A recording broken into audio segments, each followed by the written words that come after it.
Welcome to the Arkaro Insights podcast, where we help B2B executives deliver better results with the latest ideas in change and innovation for your organization. The episodes feature fascinating discussions with interesting people who have a great story to tell, as well as our original content communicated with AI voices. If you can, please read the show notes to get the most from each episode. Thank you for listening. We hope you enjoy it.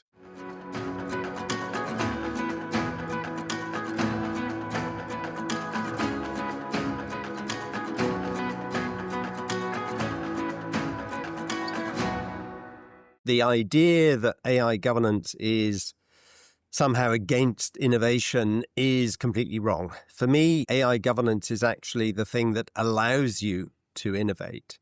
And that's one of the reasons, frankly, that I set out to write the book, was because I was seeing an increasing number of organizations wanting to use AI, but being nervous, frankly, because they read in the news and people heard about stories of AI going wrong in one or other way.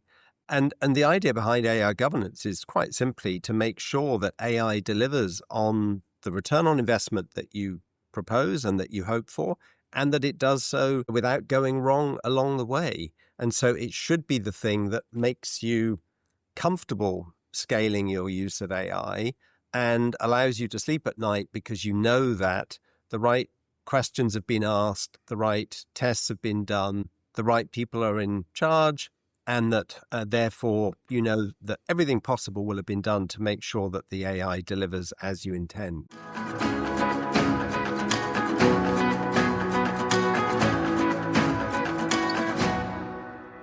This is Mark Blackwell. Welcome to the Arkaro Insights podcast. This is the show where we help business executives with tools and techniques to thrive in a complex world. Now, as you may have been following this podcast for a while, you know that every now and then we do touch on one of the more interesting issues to face us, actually the big disruptive challenge of AI. I put into one of my AI tools the other day, okay, I've done the podcast on the following subjects, what should I do next? And it came up with a great minds think alike moment of governance. And today we have Ray Eitel-Porter as our guest on the show. Ray is a recognized authority and consultant on AI governance and responsible AI, currently advising multinational companies and the public sector. He is co-author of the influential book, Governing the Machine, How to Navigate the Risks of AI and Unlock Its True Potential. Ray has worked in the AI governance space for over 8 years, focusing on how companies can use AI without it going wrong. He has previously led Accenture's global responsible AI practice and established the firm's internal AI governance program. Ray is also a senior research associate at the Intellectual Forum, Jesus College, Cambridge. Ray, welcome to the show. How are you doing? Thank you very much, Mark. I'm delighted to be here to talk about my favorite topic. So maybe just to kick things off, how would you define AI governance? What is it that people, if they picked up your book, can get as well that they might otherwise have got? Well, let me start by giving you the way that we technically define AI governance, but then I'll sort of elaborate a tiny bit, because we do in the book actually try to think through how would we differentiate between some of the different terms that you'll hear mentioned quite a bit. So people talk about trustworthy AI, they talk about responsible AI, they talk about AI governance. And in many ways, those terms are used interchangeably, but we did try to differentiate a little bit between them. So for us, trustworthiness is sort of the objective. That's what we're trying to achieve here, is that people trust AI for good reason. And the way that you achieve that is by implementing responsible AI practices. So responsible AI describes the range of practices that you need. And governance is the, if you like, the people, process, and the technology that delivers on the responsible use of AI. So for me, AI governance is very much about how do you implement the people, process, and technology things that you need to do to make sure that your AI is going to behave as you intend and in a responsible way. Got it. So one of the ideas, I think a lot of people think about governance. They also think regulation. They think, eliminating downside risk. I know I've got to do it, but it's a bit tedious and boring. And really, it's blocking innovation. There is a school of thought in the world that thinks like that. But the reality is, as we've touched on this podcast before, there's lots of papers that showing that implementation of AI isn't going as well as maybe one would have hoped. So we've got the MIT paper showing 95% of organizations aren't seeing a return on investment, and others, similar data points on that. So is there any way that we could reframe governance as to be, as well as mitigating downside risk, but enabling upside risk? So, yes, I think that the idea that AI governance is somehow against innovation is completely wrong. For me, AI governance is actually the thing that allows you to innovate. And that's one of the reasons, frankly, that I set out to write the book, was because I was seeing an increasing number of organizations wanting to use AI, but being nervous, frankly, because they read in the news and, people heard about stories of AI going wrong. And the idea behind AI governance is quite simply to make sure that AI delivers on the return on investment that you propose and that you hope for, and that it does so without going wrong along the way. And so it should be the thing that makes you comfortable scaling your use of AI and allows you to sleep at night because you know that the right questions have been asked, the right tests have been done, the right people are in charge, and that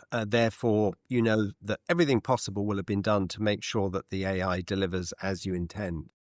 So maybe in this podcast, we could try to sort of think about both issues, minimizing the downside risk and enabling the upside risk. In other words, deliver a return on your investment and make money for the business. So first question is, who should therefore, in that context, be in charge of the governance process?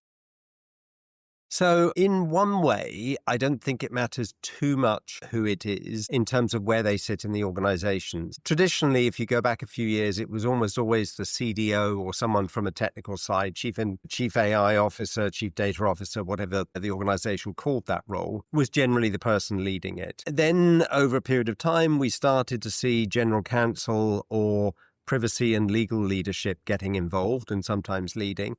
And occasionally we see information security sort of taking the lead, although not as often.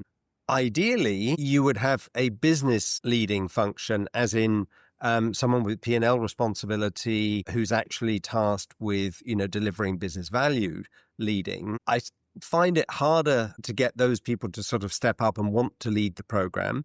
But the good thing about one of those leaders being in charge is that they obviously have a positive value generating target ahead of them. And so they will almost automatically see governance as something that's going to help them. But I think the overarching criteria that matter is that whoever takes up the charge and leads, they have to be someone who's really committed. They have to be someone who has budget, and they have to be somebody who has enough political clout that they can actually get different parts of the business to collaborate, because you can't do it just within a technical silo or just within a legal silo or just in information security. You've got to get all these different parts of the business working together. And that, as with any kind of a major change program, that requires someone at the top who can get people into a room and get them all. Totally. And one of the big themes that we have in this is that change must involve the people who are impacted by the change. Absolutely. Change cannot be imposed on an organization. It must be done with the organization and engage them in the process. So in that context of engaging people in the process, I'd like to comment on some of the statistics that we've come across so far in our work. Surveys show that 80% of executive teams or businesses believe that AI is core to their strategy, and that's what's going to make them successful, possibly pressurized by boards to do that. Yet, if you survey the workforce, about the 15% people say, yes, I believe it. There's a big disparity. There is. Comment on that from the context of what you're trying to achieve in game. Yeah, there is. And actually, let me give you perhaps a couple of stories, and I suspect this is going to be a theme we'll come back to during the course of our discussions. I was actually at a conference last week in New York speaking at the AI Summit, and listening to one of the other sessions, there was the Chief Information Officer for Paramount who was talking about their AI journey. And he said, we thought we did everything right. We were giving Copilot licenses to everyone across the organization. We organized training. We'd put in place policies and guardrails and so on. And we thought we'd really done this thoughtfully. But we didn't see the uptake that we were expecting by any means, and weren't seeing value coming back from it. And he said it wasn't until we actually sat down with the different business teams and really helped them to understand how they could use it in their context that people started to be comfortable using it. And then they spotted, they identified where it could help them and how they could do it and so on. And I think that illustrates the fact that actually it's not so easy for many people to understand or take the time to experiment and think about how they're going to use AI in their work processes. Plus, on the part of some people, there's a bit of reluctance because they think, well, if I get too good with AI, maybe they won't need me and maybe the AI will take over. So I think for all of those reasons, we do actually have to work harder. And it's not just here's a 30-minute training video you should watch, and then you're going to become a Copilot whiz and use it to do all sorts of wonderful things. There's a lot more to it than that. Totally aligned with that, Ray. That's a very good example, and it supports another podcast that we had with Rick Challen, who was talking about user needs mapping. It says, for any process, an IT process, start by identifying the jobs to be done and start identifying your customers and have total clarity on where there is room for improvement before you think about anything else. Exactly. Your work echoes that. And another thing we've sort of talked about more from a theoretical place is maybe you could find some case studies, but it builds on the people issue. And one of our more popular podcasts was with Hilary Scarlett, who talked about the spaces model. So what's this? So basically, it's saying that even in the AI age, we are still 2 million-year-old people wandering the savannah, looking out for lions, right? And so we will respond negatively more than we'll respond positively if we see a threat. And most things are threats. And it's to do with things like, what is my status? What's my social position in the world? What's the purpose of this change? What's the autonomy I've given to work on it? How certain am I of what's going on in a world full of change?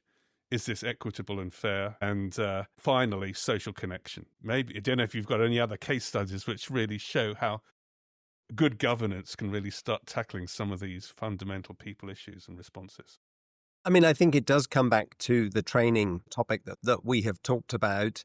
And I think that leadership is critical in that.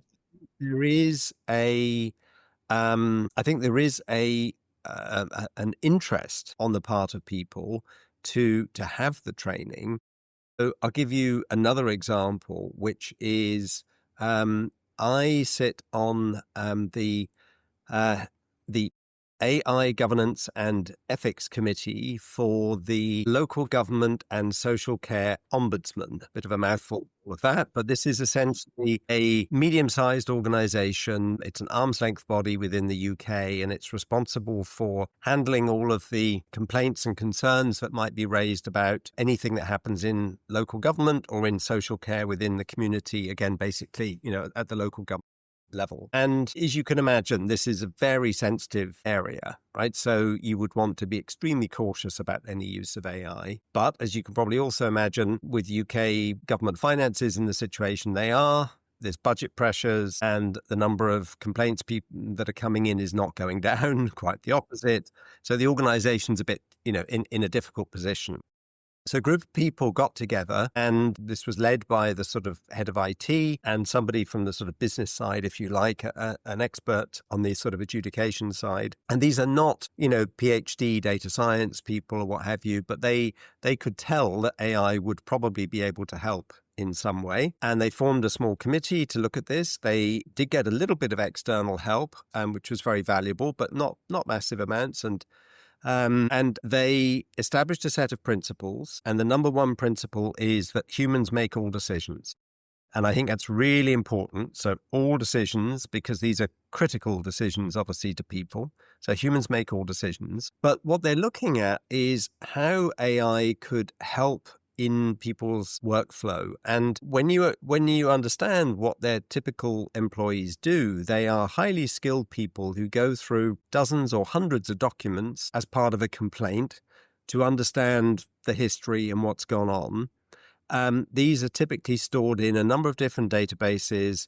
They're sent in by, a complainant and then people who are on the other side of the case and so on. They're all not labeled very well. They're not ordered in any way. So the first thing the poor, investigator has to do is to open all these PDF files or Word documents or whatever and try and sort them into some kind of chronological order and figure out which ones came from the plaintiff, which ones came from a doctor, and just get the whole thing straight. That's a perfect use case for AI. It can do that really well and very quickly, and then the expert can focus on actually reading the material and making a decision. So you're not taking away the human agency at all. You're just saving the expert a lot of annoying time that's spent sorting, documents. And what I thought was particularly interesting to your point earlier about involving people and taking them on the journey. So they actually developed a 4-hour half-day in-person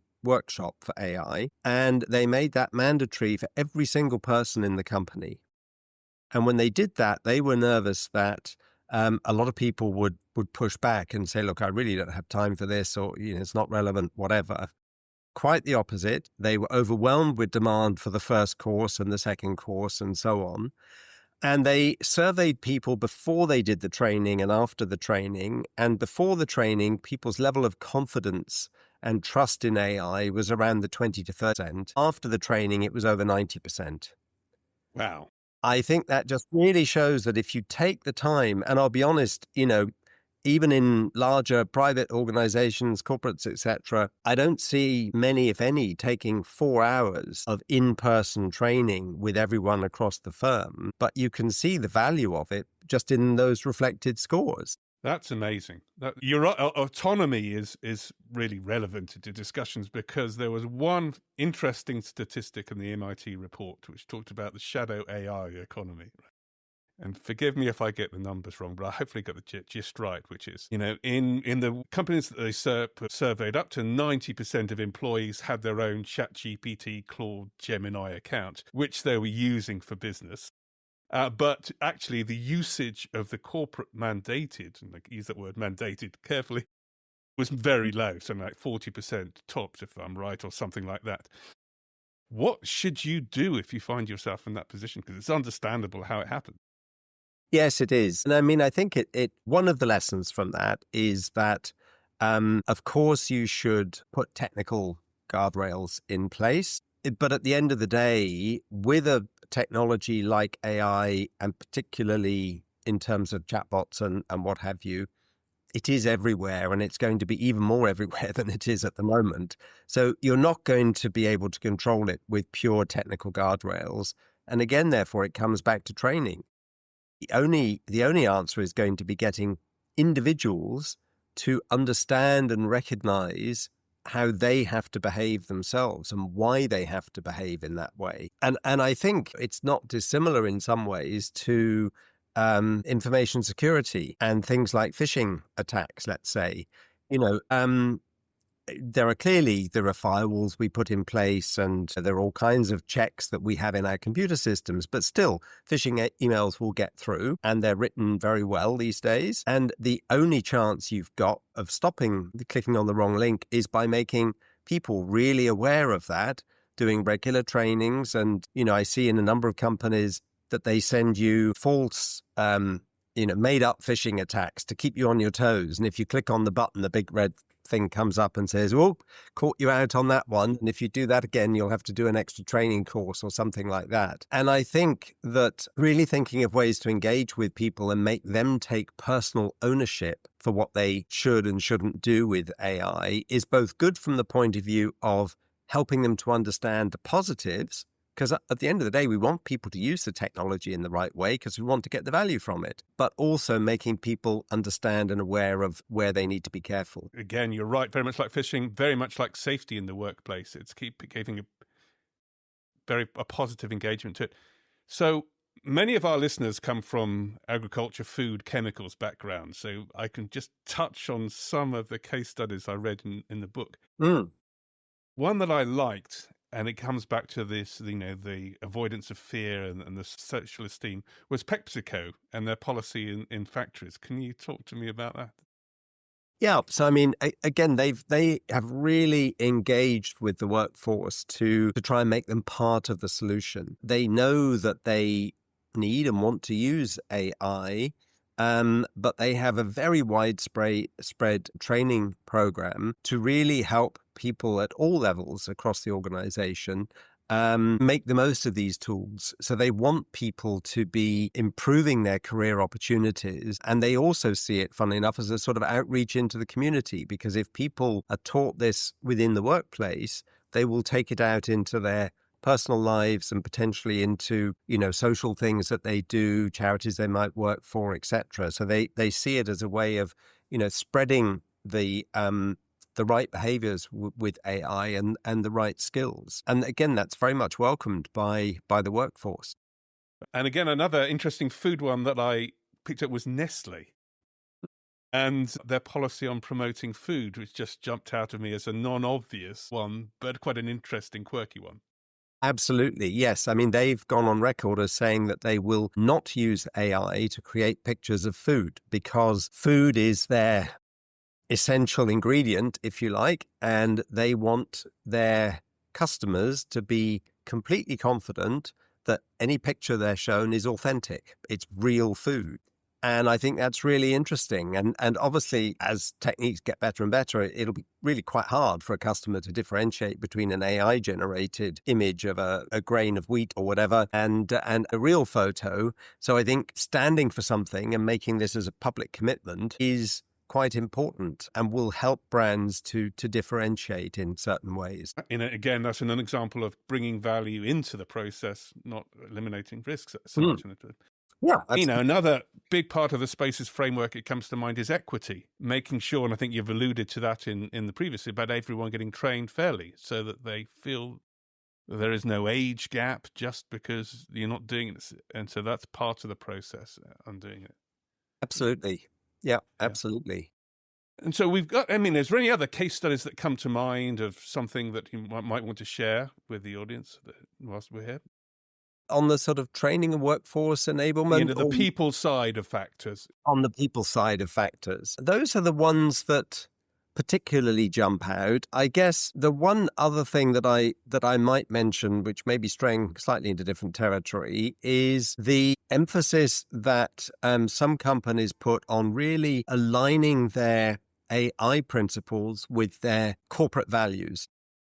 And I think this really plays to the point about making sure that people within the company, in the workforce, identify with the way that the company is going to use AI. So what I mean here is if you're a pharmaceutical company or you're a petrochemical company or you're a bank, your core values will be slightly different.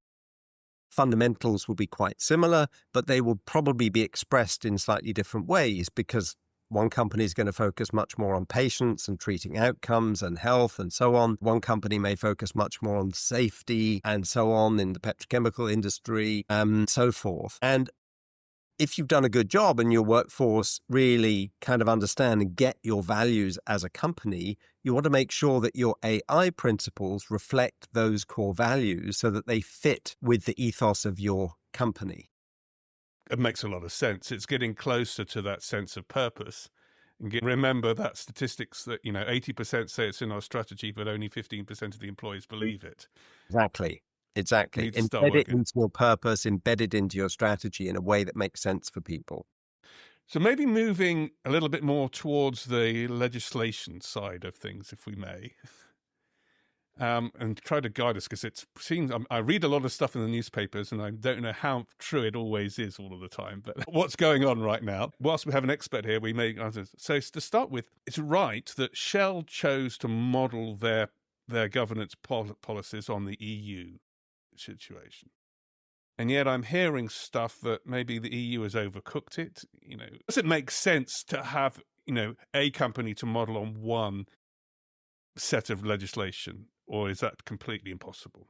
Yeah. So this is a very interesting topic. There is a feeling amongst a certain group of companies and politicians, etc., that the EU regulations, the so-called EU AI Act, is too strenuous, is too strict, and could result in Europe being at a disadvantage when it comes to AI.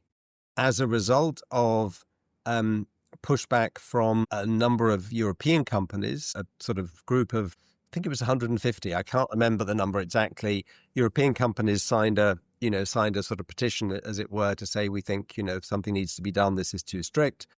And obviously the US has been putting extreme pressure on the EU to water down some of the provisions in the EU AI Act. And then you had the Draghi report, which also suggested that this could be an impediment to competitiveness. So in response to all three of those influences, the EU has put forward a proposed set of changes to the Act that would water it down in some ways. Now, whether those go through or not is still very much up in the air. The EU has a very complex legislative process. It's been put forward by one of the triumvirate of legislative bodies, if you like, that make up the EU. It's anybody's guess, frankly, whether it will go through, and if it goes through, how modified it would be in that, legislative process. So there is that concern out there. If you had asked me pre-Trump administration, I was pretty confident that the EU AI Act would become a sort of de facto global standard, in much the same way as GDPR for data protection, data privacy, has effectively become a global standard for multinationals. If you talk to most multinational firms, they will say they more or less follow GDPR because it's really quite painful to have different processes and standards in different countries. It's just costly to do that. It's hard to enforce. And so what often happens is that you look for the strictest set of rules and you say, well, if we follow those, we're okay in that regime, and we'll certainly be fine everywhere else because everywhere else is less, stringent than that. I was pretty confident that that would happen with the EU AI Act. Post-Trump, I'm less confident. But interestingly enough, when I was in the States last week, I was talking to a couple of US companies that were multinationals, but they were kind of multinationals, if you like. And they were still saying, we're going to follow the EU AI Act. It's just too difficult to have different rules all over the place. And if you think about it from the US perspective, it's tough because you have different state-level AI regulations now. There's quite a disparity in the US. So it's really hard for a company in the US. Oh, well, if we're in California, we've got to do this. If we're in Texas, we've got to do this. If we're in New York City, we have to abide by this extra rule for hiring using AI and so on. So having one standard, which is quite high and quite tough, is probably not a bad way to go. And then what Shell have done, and indeed I know other companies that do the same, they basically allow then exceptions if you ask. So effectively, if there's a particular country or region or whatever that feels that some aspect of that stronger regime is not good for their business, then they can put forward an exception request and that gets reviewed, and there can be modifications or relaxations at the local level. But you start from that stricter starting point. Got it. So there are ways to make it work still, despite the changes, what you're saying. Yeah, I think so. So that's one complexity that I feared about that is maybe not so much. One that I am getting a bit concerned about, especially having read your book, is AI agents. And maybe you could explain to the listeners and viewers why this might be an issue. Yes. Or may not be an issue. Well, let's actually go back even one step further. AI kind of begins with what I call traditional AI. Traditional AI is machine learning, data science, it was called for a period of time. And this is the use of large amounts of data and machine learning models to essentially predict patterns out of the data. But it's an analysis that uses different approaches, but it's a little bit like a regression analysis, but far more sophisticated in terms of the way that it will spot the patterns within, data. Then we had the introduction of generative AI. Generative AI is totally different because generative AI actually creates new content. So it still looks at historical data, and that's how it figures out what to do. But what it does is it actually creates brand new text or brand new images inferred from what it's seen in the past. But that element of creativity in making something new means, and the fact that it is probabilistic, so it is working out what is the most probable set of text to output based on the instructions that I've been given and the historical data that I've seen, or the most probable image that would answer this request based on all the images that I've seen in the past. Generative AI, because of that, is much harder to control because it's creating something new and because it's probabilistic, and it's not like computer code where you can determine exactly which bit of code led to which piece of output. You can't do that with generative AI. And therefore, trying to ascertain why it said something or it produced this element of a graphic or something, you can't trace it back to a particular line of code. Makes it much harder to understand, much harder to control. With agents, you go one step further because generative AI will only make recommendations to you. So it will put up on your screen some text or a picture or whatever, but that's where it stops. And it's up to you what you do with it, basically. So you've got that immediate human breakwater. Human in the loop, as you say. Is that human right? in the loop by default, because it can't do anything else. The thing about an agent is that an agent actually has the capability to execute things. So it looks at historical data, it infers a pattern, it reaches a conclusion in much the same way as traditional and generative AI. But then it can then use tools as well. So it can go out and use third-party tools to do things, but then it can actually go and execute if you give it permission. So imagine that you ask ChatGPT to come up with a recipe for, you've got a dinner party coming up on Saturday, and you say, I've got, one person who only eats fish. What's a nice recipe? You give some parameters, etc. Give me a nice recipe for 6 people and a list of the ingredients. Great. And then you go off to the supermarket and you buy the ingredients. With agents, you could say, go and place my order with my online supermarket and have it delivered. And by the way, I'm not going to be at my normal place. I'm going to my friend's house, so have it delivered over there.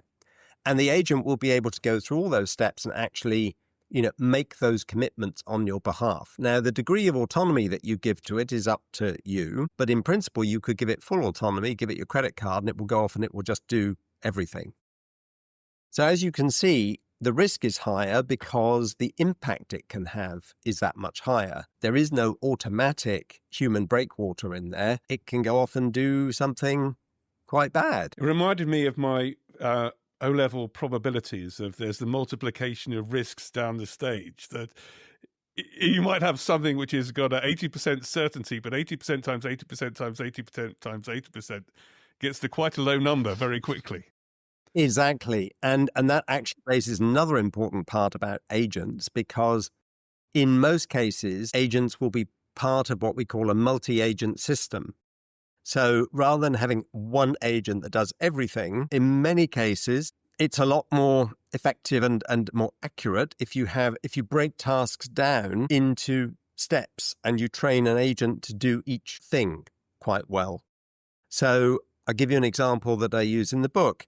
Imagine you're an employee and you want to book some vacation time. And you say, I'd like to take 5 days off in first week in August, let's say. Well, you might have one agent that goes and checks the corporate policies. How much vacation is your allowance for the year? You might have another agent that is trained to go and look in a particular database and see how much vacation you've already taken and what your allowance is and can you take any more? And then you might have another agent that goes and looks at your colleagues, because maybe there's a rule that says, we can't have the entire department away in the same week. And so who else has booked vacation for that time? And the 3 of them then come back and say, yes, you can take the vacation then. And then you've got another agent that actually books the vacation in the vacation booking system. And because each one is doing a discrete task, it's going to be more accurate typically. But to your probabilities thing, if you only have, a small chance of error in each agent, well, you multiply 1 by 2, 3, 4 agents, your rate of error is going up very rapidly. And so again, you see this sort of multiplicative effect of an error propagating through the system. And so what can you do about it? Is there anything else apart from just being extra cautious, or is this one of the high-risk areas to look out for? It's definitely one of the high-risk areas to look out for. I mean, companies are experimenting with agents, and a few companies are actually starting to use them. You also have to be a little bit careful with the terminology, because I've come across some companies that talk about using agents where effectively what they're doing is RPA, robotic process automation. So they're not really doing anything that we couldn't do before. They're automating steps in a process in a pretty deterministic way, which, we've been able to do for a while. Real AI agents are much more open in the scope of what they can do, of what they can understand and of what they can do. And that's where they become more challenging. My view is that the only way that we will control these in the short term and in the medium term is by having a lot of human in the loop controls in place. So you will typically have a set of policies that govern the way that an agent behaves, and those would determine, for example, maybe you say that up to a value of £10 you can do something autonomously, but after that you have to come back and ask me before you spend my money. Maybe you say, there's no value. I want to be the one who approves every transaction. And so for anything the agent is doing, you could include in the policy what it's allowed to do autonomously, what it isn't allowed to do autonomously, and so on. And then there are other things you can do to try and make it more accurate. So define the tools that it's allowed to use. You can only use these particular tools, which are ones that you've checked. Define the data sources that it's allowed to work with.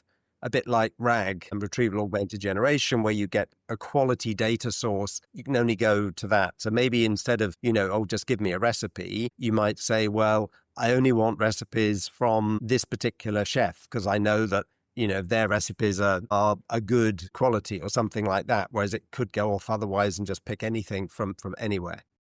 Got it. So we've got to be careful for the agentic AI. As we're coming towards the end, are there any other unexpected risks or that might not be so obvious to people? Yeah, the one that So let me name two, actually. So there's one which people do talk about a bit, but they don't do that much about at the moment, although that is starting to change. And that is the sustainability impact, the environmental impact of AI. As you, I'm sure, have seen, Mark, training these large AI models, particularly the generative AI models, and running them as well, consumes vast amounts of energy and water, and it's pretty bad for the environment. Now, companies are starting to measure, some companies are starting to measure the environmental footprint of the AI that they use. I think that's, as with many things, that's the first critical step. If you can't measure something, you don't know what you need to do and you're going to do anything about it. And that is starting to happen. There are tools out there that people can use, and it's starting to become more accepted. So that's one thing. The other one that I worry a lot about is what we call automation bias. And this is the tendency that people have to over-trust AI. So there have been studies, for example, of radiologists where they took a group of radiologists and they presented them with some AI interpretations of images, and they seeded in there some mistakes that the AI had made, and they gave them to the radiologists. And what they found was that over time, the less experienced radiologists, their accuracy dropped from 80% to closer to 20%. And the experienced radiologists, even their accuracy dropped from 80% to about 45%. So in other words, they became over-trusting of the AI over time and said, oh, well, the AI says that's a tumor or whatever, or that isn't a tumor. It's probably right. We'll let it go through. And the really worrying irony here is that the more accurate the AI becomes, the greater this risk becomes. Because if the AI is making lots of mistakes, you'll probably notice them. you'll be on your guard. Whereas as AI gets more accurate and only makes a mistake 5% of the time, it's much harder to spot. And that is something that, again, I think we have to do training. We have to do things like the phishing attack emails that I talked about earlier. We're going to have to find ways to really keep people on their toes. Now, it reminds me of another story. I don't know if you heard about the gorilla and the X-ray story. I haven't, no. Well, this is pre-AI, and they got some radiologists to look at X-rays and see how accurate they were. But in one of them, they put an image of a gorilla on the chest. Right. And something like 83% of the radiologists did not see the gorilla. Wow. The learning is unexpected things we don't recognize because we look for patterns, yes? But I'm also, the optimist in me says I'm learning a little bit this week about Kasparov's law, which is following the big blue chess match where he lost. Mm-hmm. So there is possible to get synergies between human and machine, so that if you design the workflow properly, you can get higher accuracy rates, not lower accuracy rates. Completely agree. And just one statistic on that I read in an academic paper was that apparently humans can only really remember about 250 visual patterns. That's kind of the extent to which we can really have in our memory. If you're talking about a tumor, let's say, in a particular area of a lung or something like that, 250 variations is kind of the limit to what you tend to remember. So, in other words, if it has seen once an example of where this particular shape led to a cancer outcome, it will remember where the doctor, unless it's a relatively common configuration, is not likely to spot it. And therefore, I think it's a perfect example of your human plus machine. If the machine can say to the doctor, hey, there have actually been 10 cases in history where this little pattern here did result in cancer, you might want to look carefully at that. That feels to me like the perfect outcome. So thank you, Ray. This has been very interesting. And I've got one final question for you. Of course. Because we've spoken a lot about businesses, but the businesses we've spoken about, if I'm not wrong, are typically large corporate organizations. What if I'm running $100, $200 million business, or maybe even smaller than that? I don't want to miss out on AI against my big corporate competitors. What should I do? It's an interesting question. And in writing the book, we thought very hard about this and really tried to design a framework which can be right-sized to the organization. And I might just refer back to my example earlier from the local government and social care ombudsman. That's an organization of 300 people. It's not a huge organization.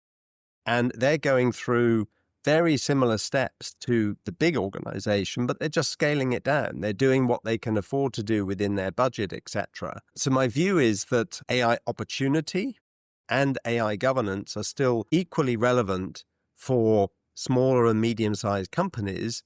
You just have to kind of figure out, what's the right level of sophistication.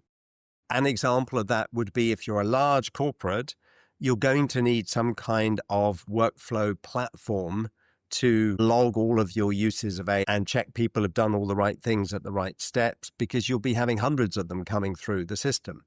If you're a small enterprise, maybe it's an Excel sheet that somebody's in charge of updating and keeping track of. So there's ways that you can achieve the same ends, but in an appropriate sort of size.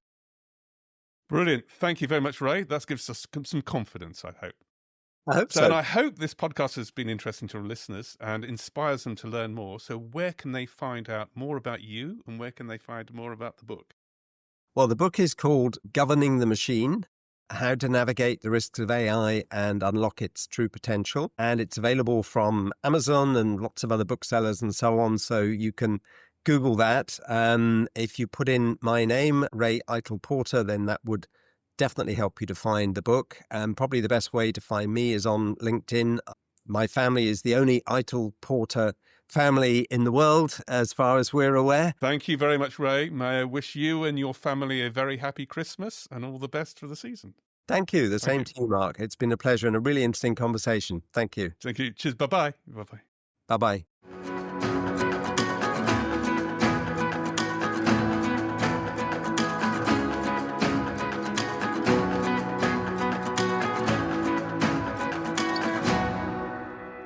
Thank you for listening to the Arkaro Insights podcast. We hope you enjoyed it as much as we enjoyed producing it for you.